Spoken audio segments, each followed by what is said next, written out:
العالمين والعاقبة للمتقين أشهد أن لا إله إلا الله وحده لا شريك له وأشهد أن محمدا عبده ورسوله أما بعد. معزز سامعین، آج الحمدللہ ہم لوگوں نے 7ویں پارے کی تلاوت کلام اللہ کو مکمل سنا. 7ویں پارے میں 2 سورتیں ہیں، سورۃ المائدہ اور سورۃ المائدہ کا آخری سورہ اور اسی طریقے سے سورۃ الانعام کا پہلا حصہ. سورۃ المائدہ، مشرکین عرب اپنی مرضی سے جس کو چاہتے حلال قرار دیتے اور جسے چاہتے حرام کر دیتے. یہی حال دوسرے مذاہب کے لوگوں کا بھی ہے کہ وہ ذاتی خواہشات کی بنیاد پر چیزوں کو حلال یا حرام کر دیتے، جبکہ یہ اختیار کس کو ہے؟ حلال یا حرام کرنے کا اختیار اللہ رب کریم کو ہے. اللہ رب العالمین نے ارشاد فرمایا سورۃ المائدہ آیت نمبر 87-88، اللہ رب العالمین کہتا ہے اے لوگو جو ایمان لائے ہو وہ پاکیزہ چیزیں حرام مت ٹھہرو جو اللہ رب العالمین نے تمہارے لیے حلال کی ہے. حد سے نہ بڑھو، بے شک اللہ رب العالمین حد سے بڑھنے والوں سے محبت نہیں کرتا. اللہ رب العالمین تمہیں جو کچھ دیا ہے اس میں سے حلال طیب پاکیزہ چیزوں کو کھاؤ اور اللہ سے ڈرو جس پر تم ایمان رکھنے والے ہو. دیکھیے اللہ رب العالمین نے اس میں واضح طریقے سے بیان کر دیا کہ عقیدتاً وہ چیزیں جو اللہ رب العالمین نے آپ کے لیے حلال کیا ہے آپ اسے اپنے اوپر حرام مت کرو.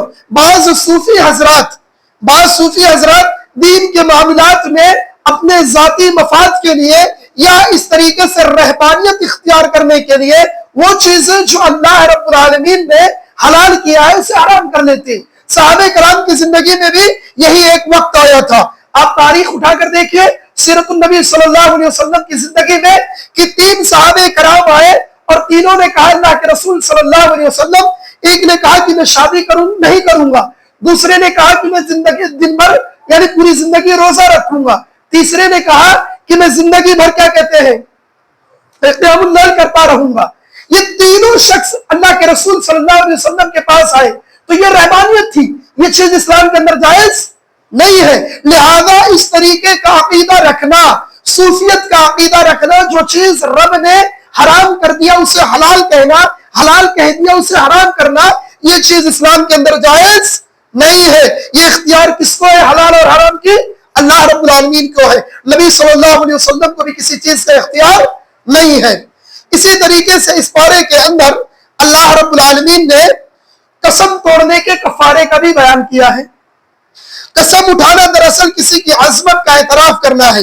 جس کے نام کی قسم اٹھائی جاتی ہے اس لیے مسلمانوں کے چاہیے کہ جب بھی قسم اٹھانی ہو تو سوائے رب کے کسی اور کی قسم نہ اٹھائے، کہ کسی اور کی قسم کھانا جائز اسلام کے اندر نہیں ہے. لہذا بسا اوقات آدمی ایسے قسم اٹھا لیتا ہے جو اس کے لیے دشواری کا سبب بنتا ہے. تو دیکھیے قسم کا کفارہ کیا ہے. نمبر 1، اگر کسی آدمی کی وجہ سے یعنی اگر آدمی کسی وجہ سے قسم توڑ بیٹھے تو توڑنے والے پر مجبور ہو جائے، یا توڑ بیٹھے یا توڑنے پر مجبور ہو جائے تو اسے چاہیے کہ 10 مسکین کو کھانا کھلائے جو اپنے گھر میں خود کھاتا ہے. قسم کا کفارہ کیا ہے؟ 10 مسکین کو کھانا کھلانا جو آپ خود کھاتے ہو. نمبر 2، قسم کا کفارہ یہ ہے کہ یا 10 مساکین کو کپڑا پہنا دے. پہلا کھانا، دوسرا کپڑا، تیسرا یا تو کسی غلام کو آزاد کر دے. اب یہ غلام کو آزاد کرنے والا اب یہ دور نہیں رہ گیا، کسی کے پاس غلام نہیں ہے، لیکن 2 آپشن آپ کے پاس ہے. تیسرا آپشن کیا ہے؟ اگر ان تینوں میں سے کوئی تینوں چیز نہ پائی جائے تو چوتھی چیز کیا ہے کہ اگر کسی کو قسم اٹھانے کی عادت ہو اور اس پر مواخذہ نہ ہو پائے تو اسے چاہیے کہ ایسے قسم کو ہرگز نہ اٹھائے، یا 3 مسلسل 3 مہینے کا روزہ رکھے. کیا ہے کہ اگر تینوں چیزوں میں سے کوئی چیز نہ پائے تو 3 روزے رکھ لے. لہذا اگر کسی شخص نے قسم کا کفارہ توڑ دیا ہے، قسم کو توڑ دیا ہے اور یہ تینوں چیزیں نہیں کر سکتا، مسکین کو کھانا نہیں کھلا سکتا، 10 مسکین کو کپڑا نہیں پہنا سکتا، یا اسی طریقے سے کیا ہے غلام کو آزاد کرنے والا مسئلہ نہیں ہے، تو اب 3 دن کا اسے مسلسل روزہ رکھنا پڑے گا ایک قسم کے توڑنے پر.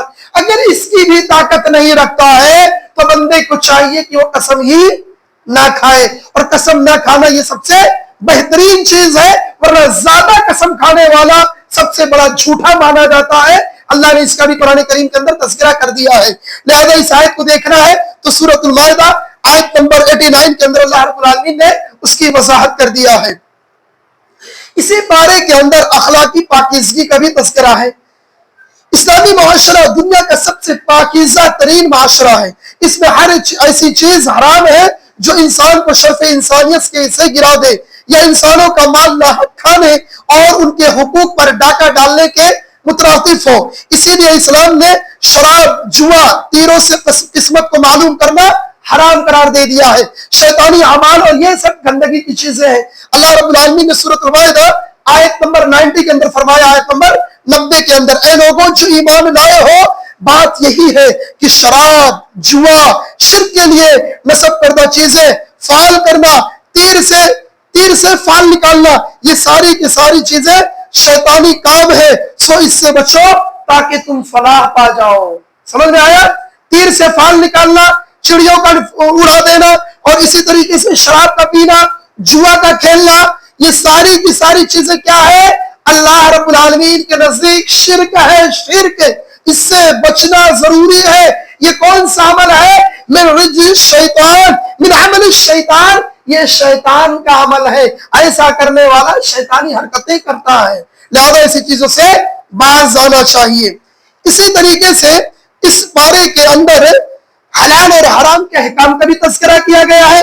لہذا سورۃ المائدہ کا معنی یہ ہے کہ وہ سورت جس میں کھانے پینے کا تذکرہ ہے. اس لیے اس سورت کے اندر حلال اور حرام کے بہت سارے احکام بیان کیے گئے ہیں. مثلا اللہ رب العالمین نے فرمایا، یا ایھا الذین آمنوا لا تقتلوا الصید وانتم حرم، سورۃ المائدہ آیت نمبر 95.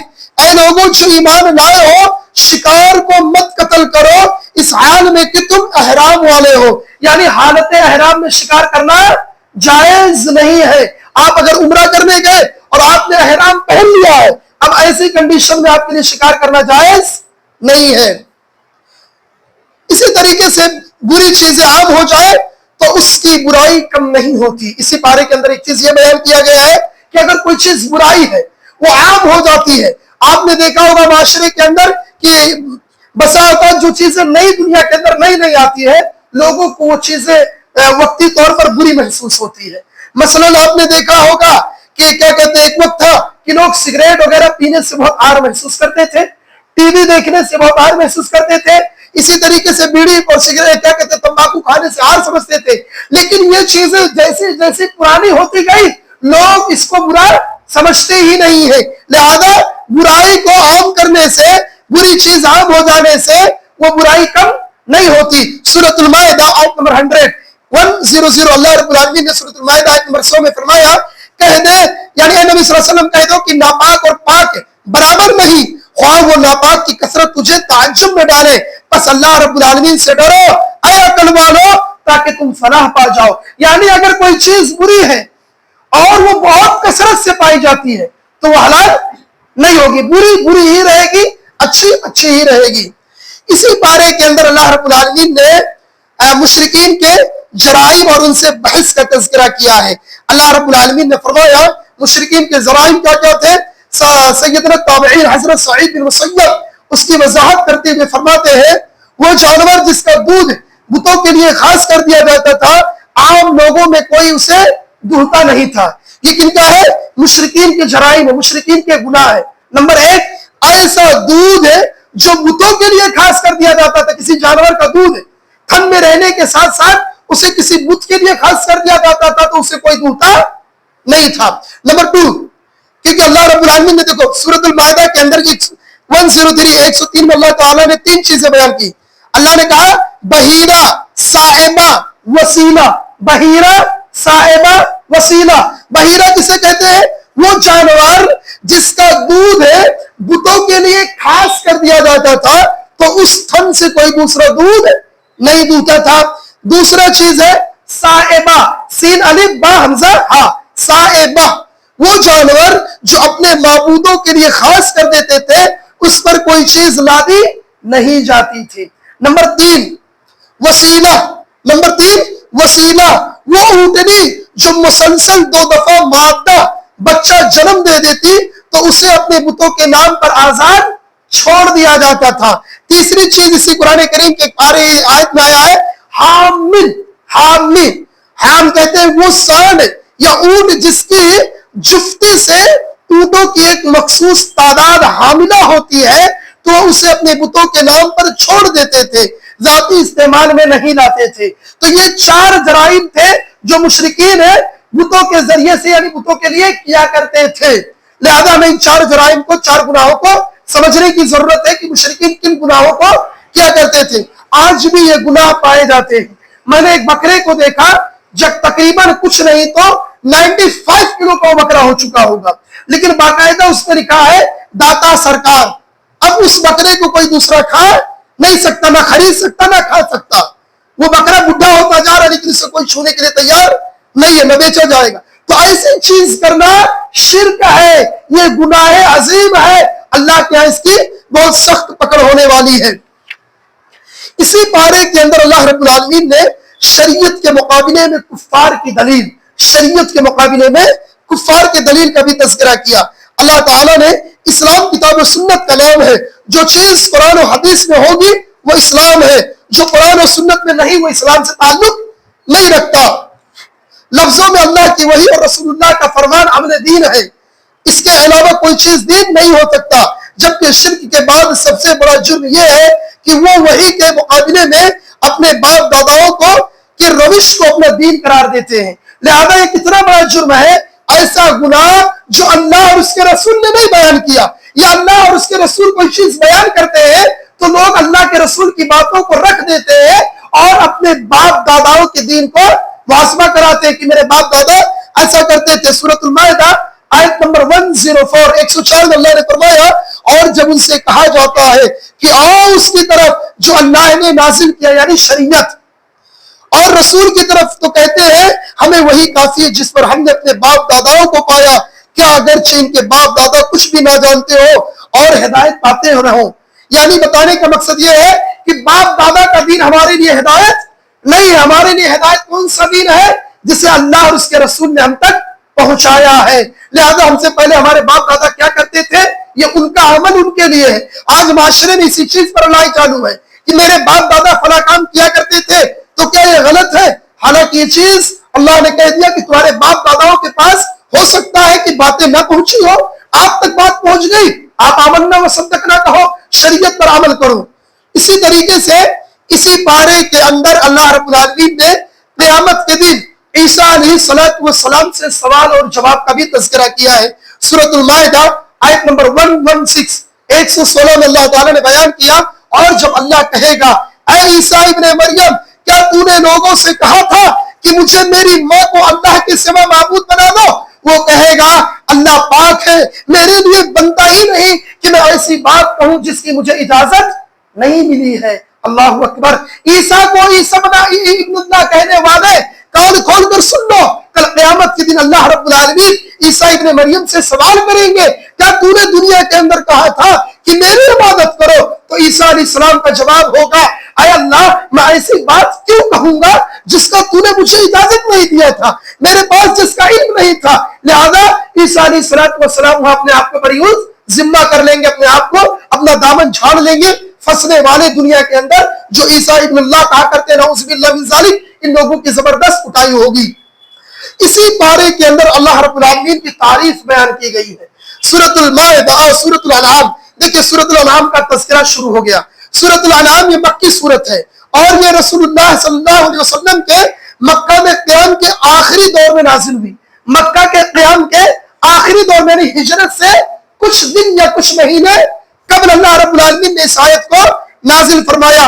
اس میں رسول اللہ صلی اللہ علیہ وسلم کے 13 سال دعوت کا خلاصہ ہے. 13 سال اللہ کے رسول کہاں تھے؟ مکہ کے اندر تھے. اللہ رب العالمین نے اس 13 سال کی دعوت کا خلاصہ پیش کیا. سب سے پہلا خلاصہ اللہ رب العالمین نے بیان کیا اللہ رب العالمین کی تعریف, اللہ کی تعریف. سورت کے آغاز میں اللہ رب العالمین کی تعریف کی گئی ہے. سورۃ الانعام آیت نمبر 1 اور 2 کے اندر اللہ تعالیٰ نے بیان کیا سب تعریف اس اللہ کے لیے ہے جس نے آسمانوں اور زمین کو پیدا کیا, اندھیرے اور روشنی کو بنایا. پھر بھی وہ لوگ جنہوں نے کفر کیا اپنے رب کے ساتھ برابر ٹھہراتے ہیں. وہی ہے جس نے تمہیں حقیر مٹی سے پیدا کیا, جس نے تمہیں حقیر مٹی سے پیدا کیا، پھر ایک مدت مقرر کی اور ایک مدت کے بعد مقرر کیے، پھر تم شک کرتے ہو۔ یعنی اللہ رب العالمین کی اس پارے کے اندر تعریف کی گئی ہے کہ رب وہ ہے جس نے تمہیں ایک حقیر مٹی سے پیدا کیا۔ اللہ رب العالمین نے زمین کو پیدا کیا، اندھیرے سے روشنی لاتا ہے، روشنی سے اندھیرا لاتا ہے، لہذا یہ ساری چیزوں کا نظام چلانے والا کون ہے؟ اللہ رب العالمین ہے۔ اسی پارے کے اندر عقید توحید کی وضاحت بھی کی گئی ہے۔ عقید توحید کی وضاحت، یہ سورت نبی صلی اللہ علیہ وسلم کی مکی زندگی کے آخری دنوں میں ہجرت سے کچھ دن پہلے نازل ہوئی، اس لیے اس سورت میں آخری مرتبہ نبی صلی اللہ علیہ وسلم کی دعوت کی توحید کی دعوت پوری وضاحت سے بیان کیا گیا ہے۔ نمبر ایک، توحید کے اقسام۔ عذاب آنے پر کیا تم غیر اللہ کو پکارو گے؟ یقیناً نہیں۔ پھر عام حالت میں کیوں غیر اللہ کو پکارتے ہو؟ اللہ رب العالمین نے سورۃ الانعام آیت نمبر 40 میں بیان کیا۔ اب دیکھیے توحید کے اقسام۔ غیر اللہ کو سرپرست بنانے کی ممانعت، سورۃ الانعام آیت نمبر 14۔ غیر اللہ کو نفع نقصان مالک نہیں ہے، غیر اللہ یہ نفع اور نقصان کے مالک نہیں ہے، سورۃ الانعام آیت نمبر 71۔ غیر اللہ کے برابر دوسرے کو سمجھتے ہیں، سورۃ الانعام آیت نمبر 1۔ اللہ رب العالمین کی مخلوق کو شریک بنا دیا، سورۃ الانعام آیت نمبر 100 102۔ اور اللہ رب العالمین نے اسی اندر بیان کیا عالم الغیب صرف اللہ ہے، عالم الغیب صرف اللہ ہے، سورۃ الانعام آیت نمبر 59۔ اللہ رب العالمین برحق مولا ہے، حاکم ہے، لہذا اس کے علاوہ کوئی حاکم نہیں ہے، سورۃ الانعام آیت نمبر 62۔ دیکھیے اسی پارے کے اندر مشرکین مکہ کے جرائم کا بھی تذکرہ اللہ رب العالمین نے کیا کہ مشرکین مکہ کے گناہ کیا کیا تھے۔ دیکھیے اللہ رب العالمین نے سورۃ الانعام آیت نمبر 6 کے اندر، 7 کے اندر، اور اسی طریقے سے 8 اور 9 کے اندر، اور اسی طریقے سے آیت نمبر 12 کے اندر اللہ تعالیٰ نے اس کی مفصل وضاحت کی۔ سب سے پہلی چیز، یہ قرآن مجید کو جادو سمجھتے تھے، قرآن مجید کو جادو کی کتاب سمجھتے تھے۔ نمبر 2، یہ کہتے تھے کہ اگر محمد واقعی اللہ کے نبی ہے تو ان کے ساتھ کوئی فرشتہ کیوں نہیں چلتا؟ چونکہ اس کے آگے پیچھے فرشتے نہیں چلتے، اس لیے وہ اللہ کا نبی نہیں ہے۔ اسی طریقے سے لوگوں کا عقیدہ یہ تھا، یہ لوگ اللہ کے انبیاء کا مذاق اڑاتے تو انہیں یاد رکھنا چاہیے کہ یہ مذاق انہیں گھیر لے گا، یہ مذاق اڑانا جو انبیاء کی مذاق اڑاتے تھے، یہ مذاق انہیں گھیر لے گا۔ لہذا اللہ رب العالمین نے اس کے بعد اسی پارے کے اندر قیامت کے دن اور ان کے حالات کیا ہوگی اس کا بھی تذکرہ سورۃ الانعام آیت نمبر 27 میں اللہ تعالیٰ نے بیان کیا۔ اور کاش تو دیکھے جب وہ آگ پر کھڑے کیے جائیں گے تو کہیں گے کاش ہم واپس بھیجے جائے، اپنے رب کی آیات کو نہ جھٹلائے اور ایمان لانے والوں میں سے ہو جائے۔ تو اس وقت قیامت کے دن پچھتانے سے کوئی مسئلہ حل نہیں ہوگا۔ دنیا کے اندر اللہ کو راضی کر لے جاؤ، دنیا کے اندر توحید کو اپنا لو، پھر مرو گے تو اللہ کے ہاں بخشش کا ذریعہ ہے، ورنہ اللہ رب العالمین کو کے ہاں کوئی بخشش کا ذریعہ نہیں ملے گا۔ اسی پارے کے اندر چونکہ اللہ کے نبی صلی اللہ علیہ وسلم 13 سال آپ نے دعوت دیا مکہ کے اندر، بہت کم گنے چنے لوگ مسلمان ہوئے، تو رسول اللہ صلی اللہ علیہ وسلم کو اللہ نے تسلی دیا۔ آپ اٹھائیے سورۃ الانعام آیت نمبر 34۔ اللہ رب العالمین نے کہا اے رسول، اے اللہ کے رسول، یعنی اے محمد صلی اللہ علیہ وسلم، کیا آپ یہ سوچتے ہیں کہ آپ کا انکار کر رہے ہیں؟ ایسی بات ہرگز نہیں ہے۔ آپ سے پہلے جتنے انبیاء کرام آئے لوگوں نے ان کا انکار کیا، تو یہ آپ کا انکار کر رہے ہیں، اس کے بارے میں آپ فکر مت کیجئے، آپ اپنی دعوت کا آغاز کیجئے، آپ اپنی دعوت لوگوں کو بیان کیجئے۔ ہدایت پانا نہ پانا، ہدایت دینا نہ دینا، یہ رب کا کام ہے، اور ہدایت پانا آدمی کا کام ہے۔ آپ کا کام کیا ہے؟ آپ دعوت دین کو ان تک پہنچا دیجئے۔ اسی طریقے سے اس پارے کے اندر دنیا میں عذاب الہی کی صورتیں بیان کی گئی ہیں۔ دنیا میں عذاب الہی کی کیا صورتیں ہوتی ہیں؟ اللہ رب العالمین نے سورۃ الانعام آیت نمبر 65 کے اندر بیان کیا۔ لہذا اس کا خلاصہ یہ ہے کہ خود رسول اللہ صلی اللہ علیہ وسلم نے دنیا کے اندر عذاب الہی کا تذکرہ کیا۔ اللہ رب العالمین نے جو بیان کیا، نبی صلی اللہ علیہ وسلم کی حدیث اس کی تصدیق کرتی ہے۔ اللہ کے رسول صلی اللہ علیہ وسلم نے اللہ رب العالمین سے دعا کیا تھا، اے اللہ میری ساری امت کو غرق مت کرنا۔ سب سے پہلی دعا، اللہ اکبر، نبی اپنے امت سے کتنی محبت کرتے ہیں، اندازہ لگاؤ۔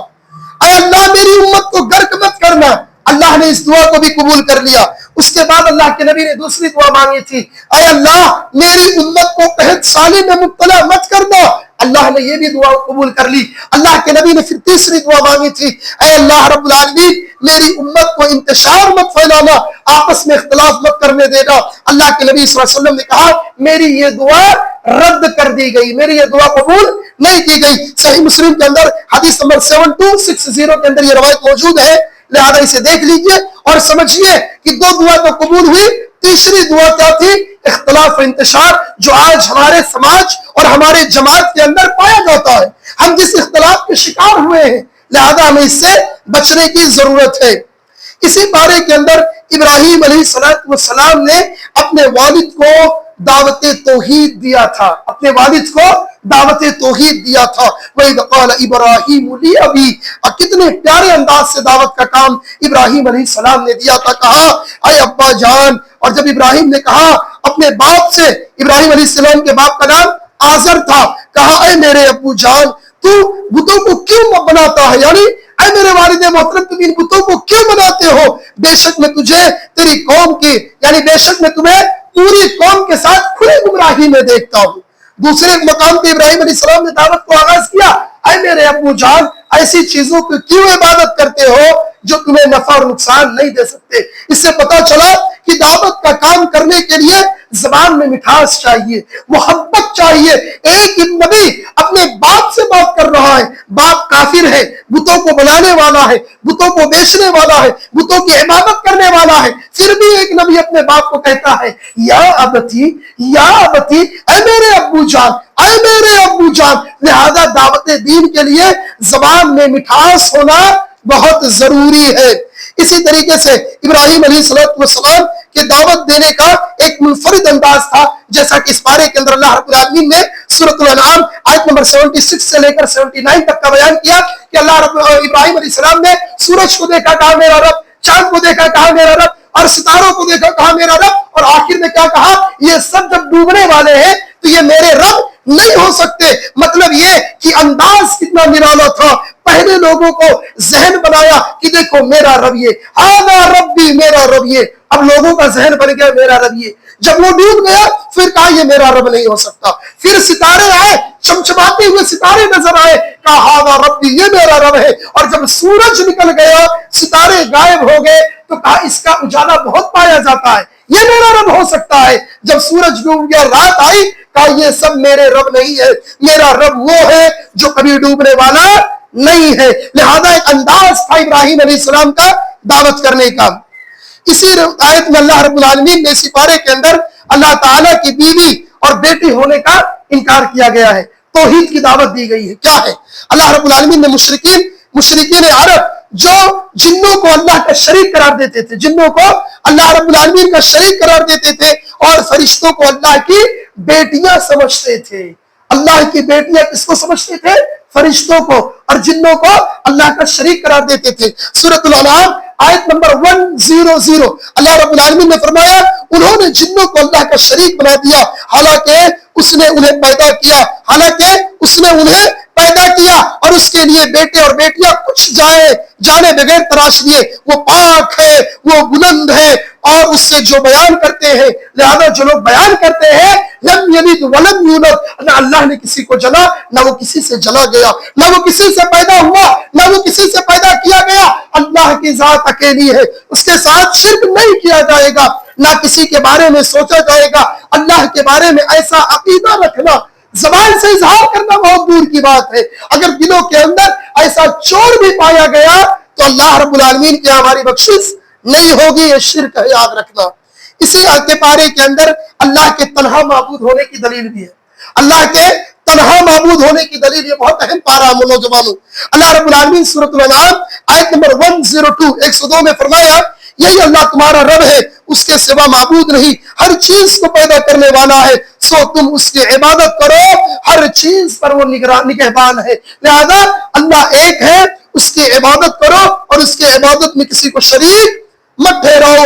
اسی پارے کے اندر اللہ رب العالمین نے آخری بات بیان کیا کہ مشرکین کے جھوٹے معبودوں کو گالی دینے کی بھی ممانعت کی گئی ہے. لہذا کسی مذہب کو ٹارگٹ کرنا جائز نہیں ہے, کسی کے معبودوں کو برا بھلا بولنا جائز نہیں ہے. اللہ رب العالمین نے نئے مسلمان ہمیشہ جذباتی ہوتے ہیں, جو نئے مسلمان ہوتے ہیں یا جو دعوت توحید کے اندر آتے ہیں ان کے اندر جذبات پیدا ہوتا ہے، یہ غلط وہ غلط، یہ اس مسلک سے وہ اس مسلک سے، یہ وہ، اس طریقے کا ٹارگٹ کرنا جائز نہیں ہے۔ اللہ رب العالمین نے فرمایا اسلام قبول کرتے وقت وہ کفار کے جھوٹے معبودوں کے متعلق بڑی جذباتی کا فیصلہ کرتے ہیں، گفتگو کرتے ہیں۔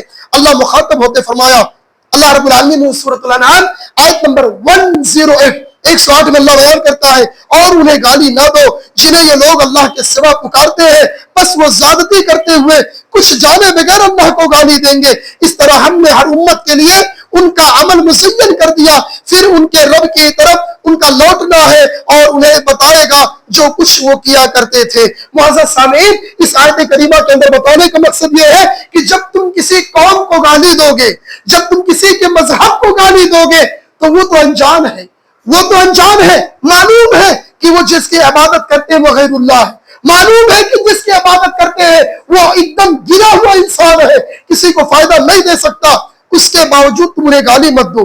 گالی دینے کا نقصان کیا ہوگا؟ وہ جاہل آدمی بغیر کچھ سوچے سمجھے تمہارے رب کو گالی دے گا۔ تو سبب کون پیدا ہو رہا ہے؟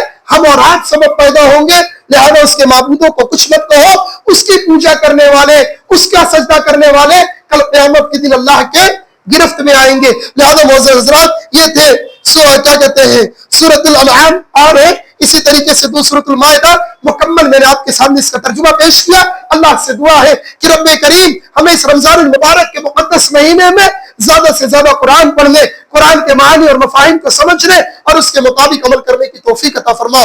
آمین۔ تقبل یا رب العالمین۔ سبحانک اللہم و بحمدک، اشہد ان لا الہ الا انت، استغفرک و اتوب الیک۔